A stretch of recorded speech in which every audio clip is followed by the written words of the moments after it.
Washington. These are times when people are divided. This is a closely divided chamber. But nevertheless, we can summarize the Senate's work in funding the government in one word: bipartisan. Bipartisan. Thanks to the phenomenal work of Appropriations Chair Patty Murray, who you'll hear from in a minute, and Vice Chair Susan Collins, and numerous colleagues on both sides, all 12 appropriation bills have been reported out of the committee with bipartisan support, the majority with unanimous support. That is incredible at a time when the country is so divided. And it's a beacon, and it's a great example, and a great example to the House of Representatives.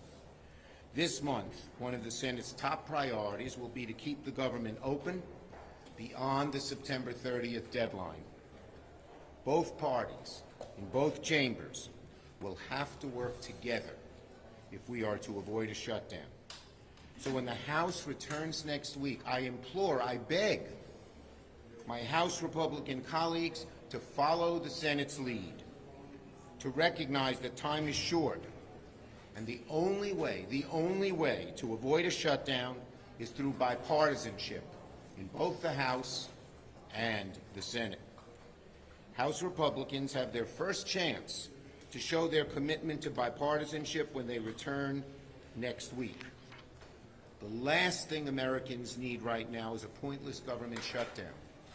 A shutdown will hurt just about every American, and yet there are some on the hard right in the House who say they actually want a shutdown. It's hard to believe that they would be so callous about people's wants and needs and hopes and fears. Our economy has come a long way since the darkest days of COVID. Inflation slowing down.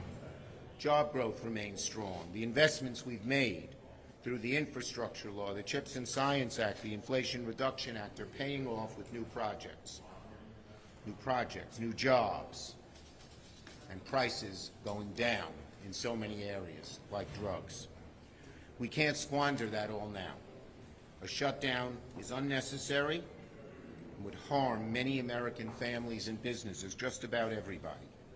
But if both sides work in good faith, embrace bipartisanship as we've done in the Senate, avoid all or nothing tactics, my way or the highway tactics, which they tried to do on the debt ceiling, then there'll be no shutdown, and that'll be good news for the American people. Now, for the work ahead of us. Next week, we will take up 3 bills to start the minibus: Transportation HUD, Milcon, and Agriculture. I will file cloture tomorrow on the motion to proceed on this minibus, and we will vote on the motion to proceed Monday evening. We expect a strong bipartisan vote, and then we will proceed to the appropriations bills using what we said we would do, regular order, allowing amendments and discussing the bills as the Senate should work. So that is where we're headed. We're moving in a great path in the Senate. We hope the House comes to its senses and follows our example and passes bipartisan legislation, and then we will be able to avoid a government shutdown. Senator Murray. Well, like all of my colleagues, I've been back home with my constituents, talking with them about their concerns and priorities, and let me tell you, they do not want to spend the next month wondering if Congress is going to fulfill its most basic obligation and fund the government. Here in the Senate, we have proven there is exactly zero reason for chaos or for shutdown. I'm working with Vice Chair Collins. The Senate Appropriations Committee has shown the American people that Congress can actually do its job, that we can work in a timely, bipartisan way to solve problems and make life better for the communities that we represent. We heard from members on both sides of the aisle. They want to return to regular order, and we've been working very hard to make sure an open, bipartisan process is going on to make that happen. We held markups with input from members on both sides and televised them for the first time ever, so everyone could see what was in them and what was going on. The result was real progress. For the first time in 5 years, we passed all 12 appropriations bills out of committee and did it with overwhelming bipartisan support. 9 of the 12 committee bills were unanimous or had just a single no vote. We spent a lot of time and a lot of late nights and early mornings negotiating serious bills which can actually be signed into law and which actually follow the bipartisan debt limit deal President Biden and Speaker McCarthy struck earlier this year. We have provided a clear bipartisan roadmap to fund the government under extremely difficult constraints, proving Congress can work together and through its differences. The next step, as you just heard, is to bring these bills to the floor, and we will start next week with the MilCon VA, Ag FDA, and the THUD bill. And we hope, again, to move to them as early as Monday evening. That's very good progress, but I think we all understand that a CR is going to be necessary to make sure we have time to complete this whole process. And that supplemental funding, like President Biden has requested, is absolutely necessary to support our Ukrainian allies, provide relief for the truly heartbreaking disasters we have seen around the country, and stop the flow of fentanyl and more. And let me be clear, we can and should meet the President's full supplemental funding request. There are too many urgent priorities that we cannot afford to shortchange, everything from delivering the disaster relief communities desperately need to recover, to paying our wildland firefighters, and continuing to have our Ukrainian allies back. On that note, I have to say, I hope we can all come together, Democrats and Republicans as well, to address the child care crisis, as critical dollars for that are expected to expire at the end of this month. I'm ready to work with our Republican colleagues in every way possible to make sure that our child care centers remain open and our kids don't lose those slots, and parents, especially our moms, can stay at work.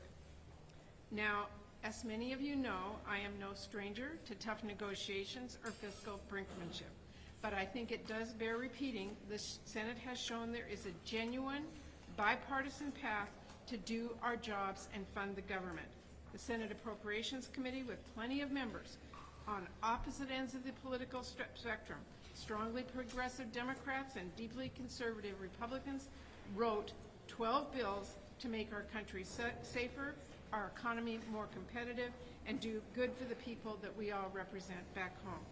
We are full steam ahead here in the Senate, and as we move forward, I hope that my colleagues in both chambers remember the power of the purse rests with Congress.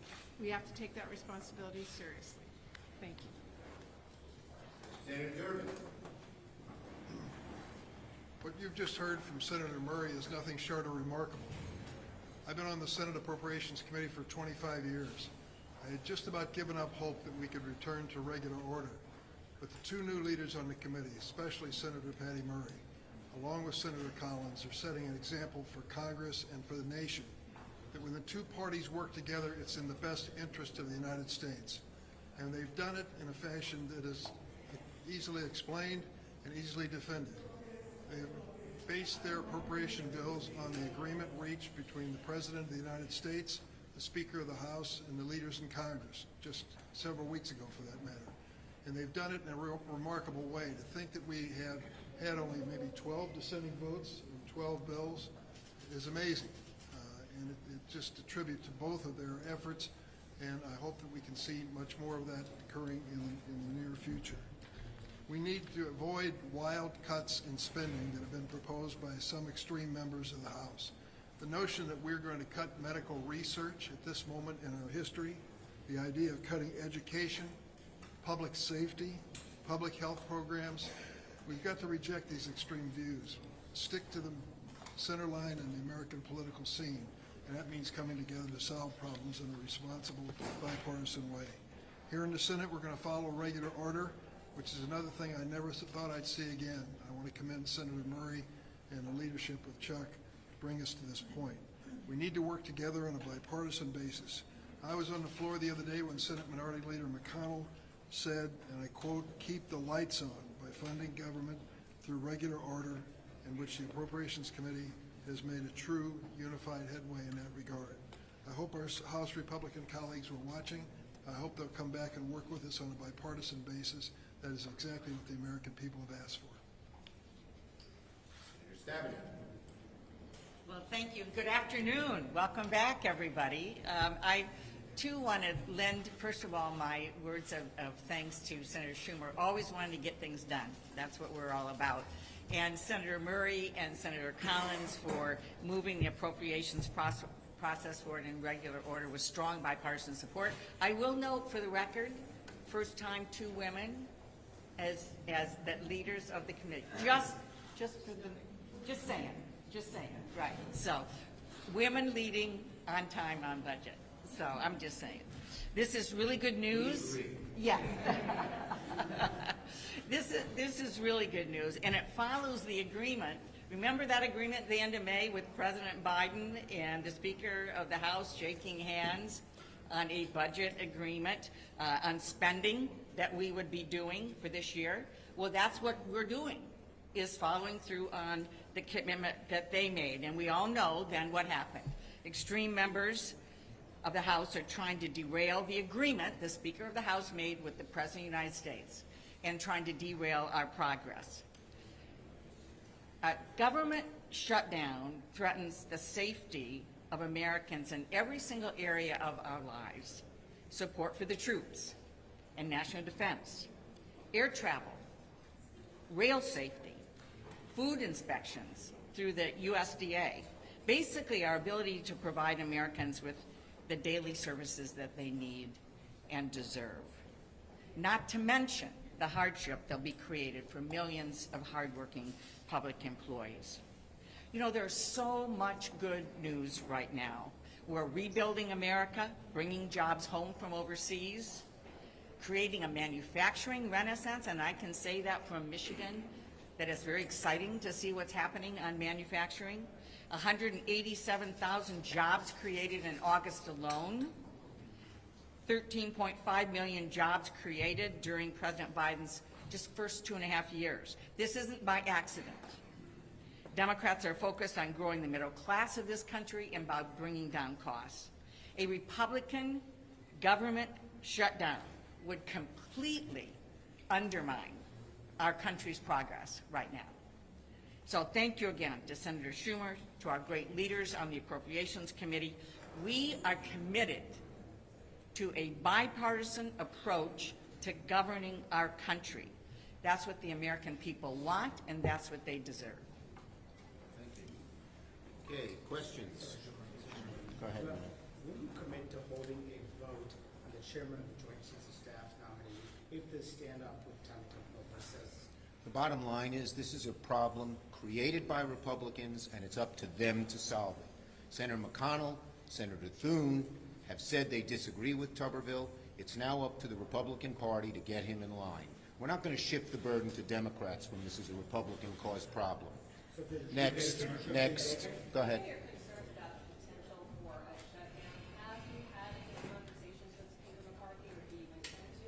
I've had a conversation with Speaker McCarthy, and we had a good conversation. We agreed a CR is the best way to go. He's going to have a rough time implementing it, but I hope he sticks to his guns. And I think he knows, I think Leader McCarthy knows, that if a shutdown happens, it'll be caused by House Republicans. It'll be bad for the country, but it'll also be very bad for them. Leader Schumer. Yes. Thank you, Leader Schumer. The UK Parliament just recognized Taiwan as an independent country. Should Congress do the same, or at least the Senate do the same? No, I think that with the present situation is where we should stay. Yes. Yes, there was a hand there. Yeah, way back there. I would like to call on a new person there. Hi, new person. So I wanted to get your thoughts on the fact that lawmakers in both the House and also in the Senate have voiced concerns about Senator McConnell and his health. Can you offer your thoughts? Look, I'm very glad to see McConnell back. He's doing well. We're working together well, and I always wish him the best. Yes. We have this one coming up on AI next week. There's talk about your role in that secondarily here. Are you getting closer to getting the members and sort of legislation that you think you can do on Okay, AI? look, AI is one of the 2 or 3 most serious problems we face in the future, but it's also one of the 2 or 3 best opportunities we face in the future.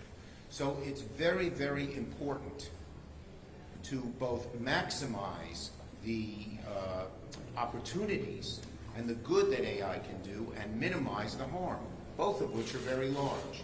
Our forum is unique because this is such the Insight forums that we've set up, and you can see that we have a very broad-based, balanced attendance of people who are experts, people who have AI systems in place, and critics. They're all coming together. And the idea is for all of us in the Senate to listen to their ideas and thoughts, for their facts and ideas to be the nutrient agar, and then our committees to go forward and to, move forward with legislation. We can't put our heads in the sand like ostriches. If we don't do anything, AI is going to move forward without us, and the dangers could be maximized and the opportunities could be minimized.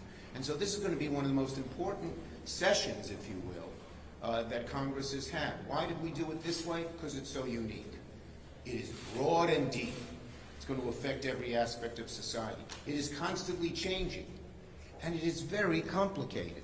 So I'm very, very pleased with how this has happened, and as everything else we're trying to do, or much else we're trying to do, we're doing it in a bipartisan way, and Senators Rounds and myself and Heinrich and Young have been working very hard all of August to put this forum together, and we think it'll do a lot of good.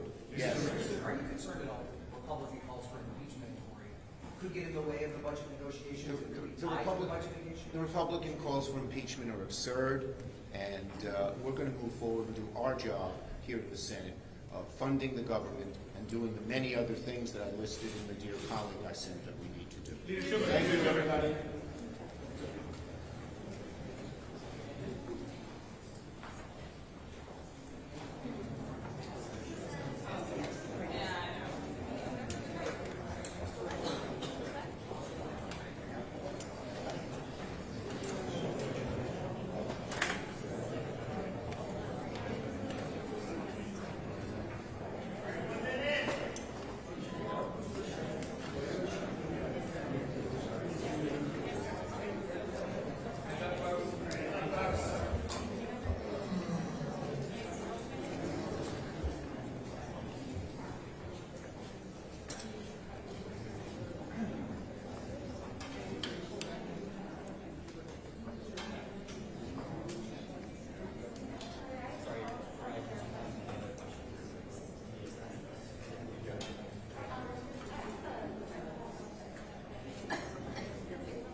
Obviously, we have a lot of work to do in a very short period of time.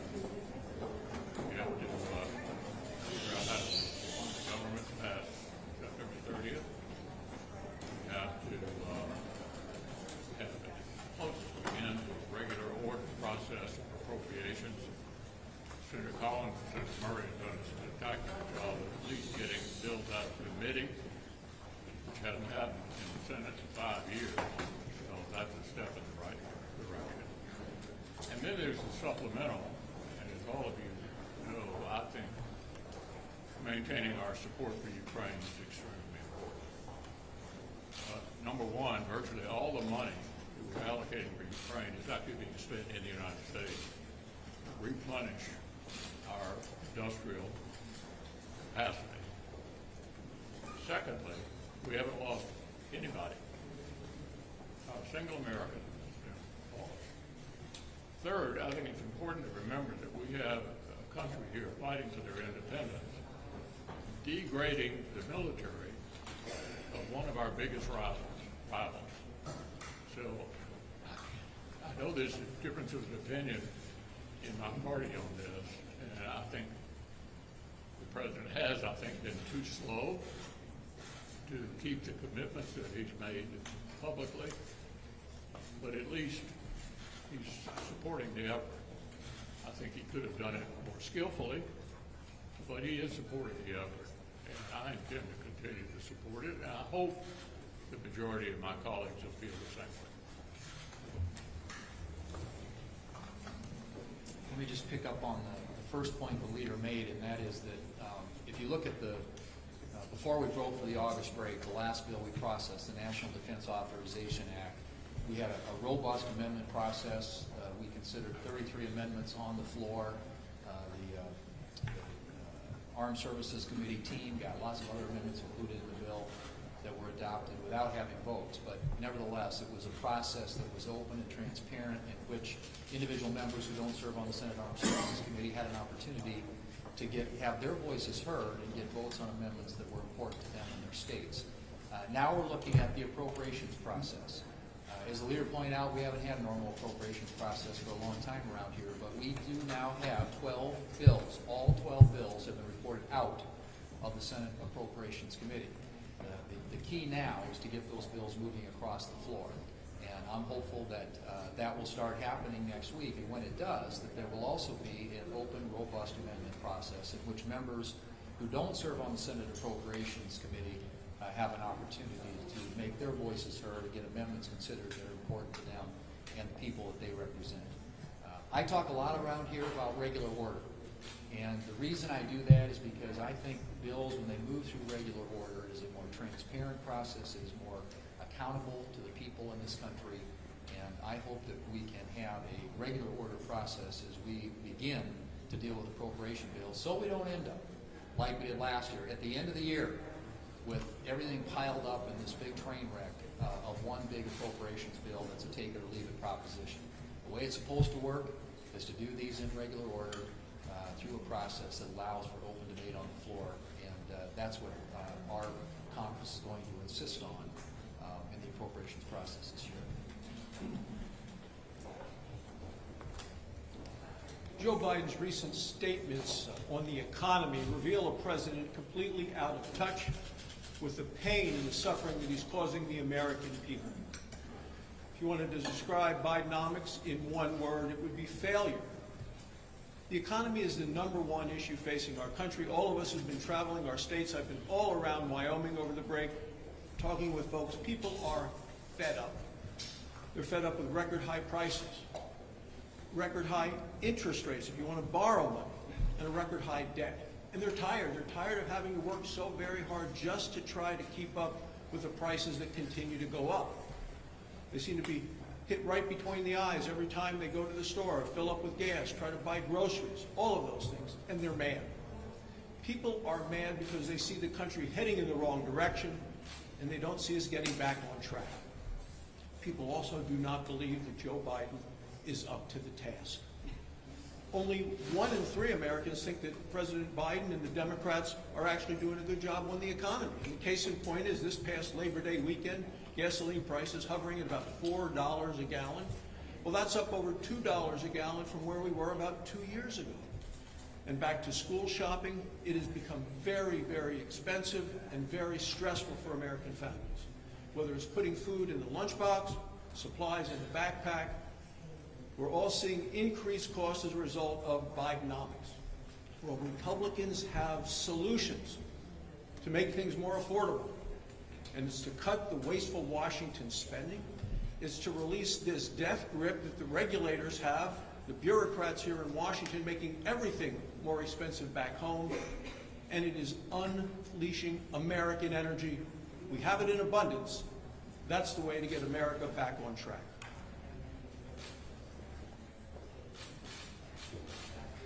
Well, welcome back, everybody. I'd like to say it's great to be in Washington, D.C., but I think I prefer Iowa. And for those of you that had the opportunity to come out, spend some time in Iowa, go to our great state fair, we appreciate your support. I finished up the 99-county tour while I was at home in Iowa, and it was great to get out across the state. But while I was out and about and talking to families and talking to manufacturers and other industries, it was abundantly clear that Iowans are very, very frustrated with the state of the economy. And it really didn't matter what industry or what location I was in. They are frustrated. They're frustrated with this administration. They're frustrated with Bidenomics. It is increasingly difficult to support their families. And it's really tough because even in my communities in southwest Iowa, where I was born, where I was raised, and where I live today, seeing the men and women that I have grown up with, they are 2 full-time income families now taking on additional jobs. just to make ends meet. So folks, when the president is out there talking about how successful Bidenomics has been, I'm pulling the BS card on this, and I'm throwing it down, because things are rough on our families. There's no getting around it. And I know sometimes you're in this bubble here in DC, but again, folks, if you can get out to Iowa, any of our great states, you're going to see a different story when it comes to our families and our businesses. So please pay attention. So with that, Iowans are really frustrated with the taxes that they're paying to this federal government when they hear us talk about Washington, D.C., and how a number of our federal agencies' headquarter buildings are only 25% occupied. Okay, where are all of those workers? I know they're still on the payroll, right? Is COVID over? Are we able to come to work safely? I think we can do that. And yet we still have a huge number of people from this city that are telecommuting. They're teleworking. And there is no reason we should be doing that. When you have bureaucrats that are doing bubble baths during their conference calls for work, when they are golfing during business hours, and yet they're still getting paid the wages they were pre-COVID, we've got to figure this out. So I pushed out a letter to all 24 Inspector General offices, and I'm demanding answers. So one, what are these people doing? Who has oversight of the work that is being done by these employees that are so-called teleworking? Okay, two, what are we going to do with all this unused office space? If you're not bringing people back to work, we don't need to lease all of these buildings. We don't need all of these buildings. How much money can we save if we get rid of it? And then finally, folks, and this really gets under my skin, is that how many of these federal employees who get location-based pay, Washington, D.C. wages, who are teleworking from a lower-cost area, how many of them moved away during COVID and are still getting paid for living in Washington, D.C.? It is fraud, folks. It's fraud. So you federal employees that are out there, we're coming after you. We're coming after you. Let's do the right thing. Well, welcome back, everybody. It is nice to be here on a 100-degree day almost, and I'm glad that we had a nice break. I'll say two things of what some of my colleagues have said.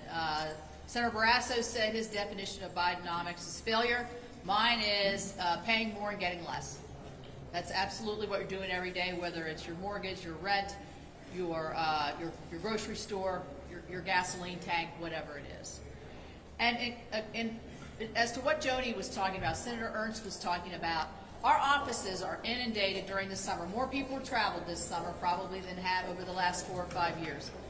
The requests for passports and assistance on getting passports and passport renewals is much greater than it has been, but because the workforce is not there, we had people that had to cancel trips, couldn't go, and they had planned months in advance to try to secure their passport.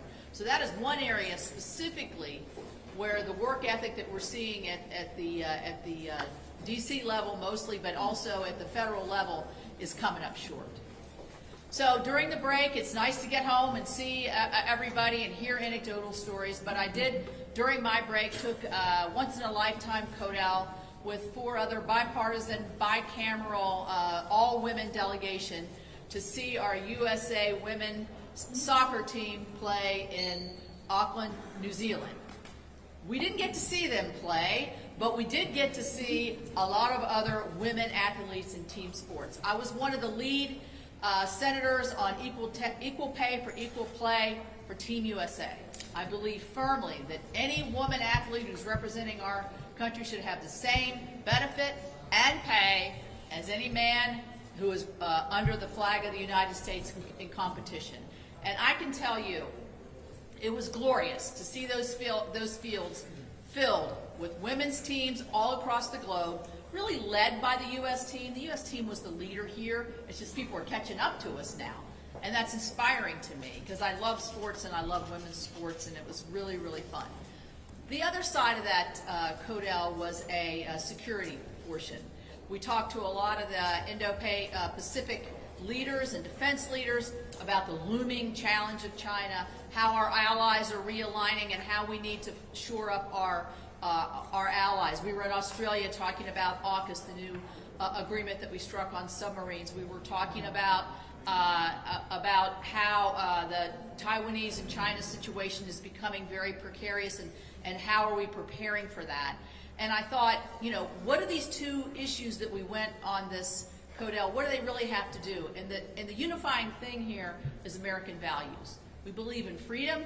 We believe in making and giving all of our men, women, and our military the ability to do the best they can do in any situation for a great country. And so I was very inspired when I came home to talk about this value-based American values that lead in the world, and we've got to keep that in the forefront, not just for us, for our friends, our neighbors, and also those who are unable to see that freedom for themselves, that we can be that guiding light that we've always been.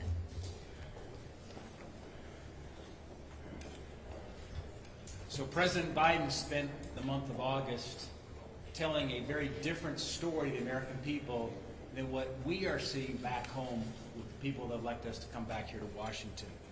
But don't take my word for it. Don't take my word for it. As Joe Biden's trying to spin his bidenomics story, look at the headlines that have come out in publications from your colleagues in the press. The housing market is stuck. Americans can't afford homes. Investors aren't buying property. Economists see little relief ahead. New York Post, credit card and car loan defaults hit a 10-year high as inflation squeezes families.